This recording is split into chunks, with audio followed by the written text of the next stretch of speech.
Hello friends, how are you? I hope you will be fine. So in this video we will talk about only and even. Okay, so in दो words के बारे में हम बात करेंगे, only और even के बारे में. Okay, so let's start without wasting time. So in rather formal or careful English, we put only and even before the word or phrase we want to focus on. हम जिस भी word या phrase के ऊपर focus करना चाहते हैं, okay, तो इससे पहले क्या हम लिखते हैं, ओनली और इवन. यानी जब हम किसी वर्ड या फिर किसी प्रेस पर फोकस करना चाहते हैं, ओके, तो इसके आगे हम क्या लिखते हैं, ओनली या लिखते हैं या फिर इवन लिखते हैं. ओके, सो यहाँ पे आप देख सकते हैं कि आई न्यू ओनली वन. तो यहाँ पे ये वर्ड के इस वर्ड ओनली, इस वन पर, ये जो वन जो वर्ड है इस पर हम फोकस करना चाहते हैं, तो हमने इसके आगे क्या लिख किया, ये ओनली लिखा. Okay, so I knew only one of the other guests. Okay, so यहाँ पे दूसरा एग्जांपल है कि Alan always wear shorts. Okay, he wears them even in winter. यहाँ पे इस प्रेस पर हम फोकस करना चाहते हैं, इन विंटर पर फोकस करना चाहते हैं. ओके, तो इससे आगे हमने क्या लिखा, इवन लिखा.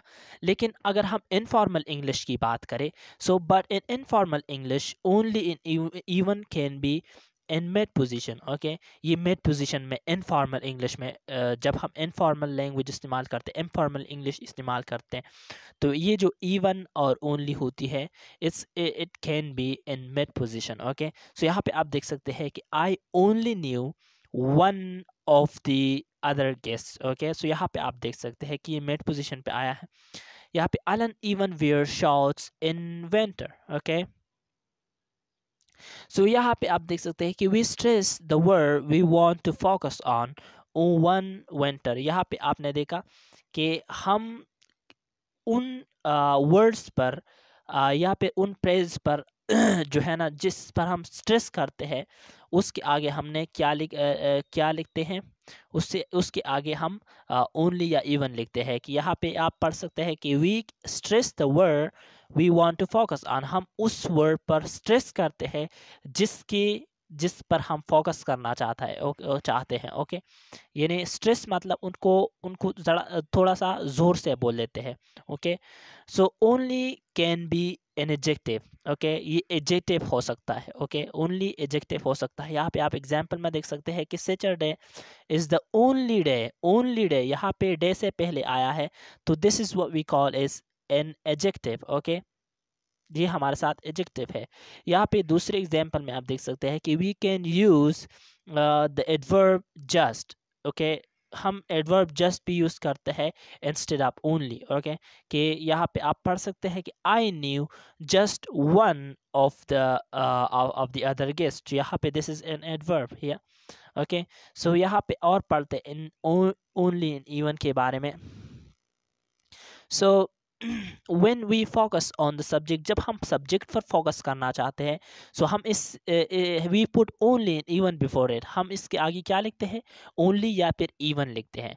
कि यहाँ पे आप पढ़ सकते हैं कि only you would do a silly thing like that. only you, हम यहाँ पे सब्जेक्ट पर फोकस करना चाहते हैं, तो इसके आगे हमने क्या लिखा, ओनली लिखा. ओके, यहाँ पे दूसरे एग्जांपल में देख सकते हैं कि इवन द एक्सपर्ट, यहाँ पे इस सब्जेक्ट पर फोकस करना चाहते हैं हम, तो इसके आगे हमने इवन लिखा.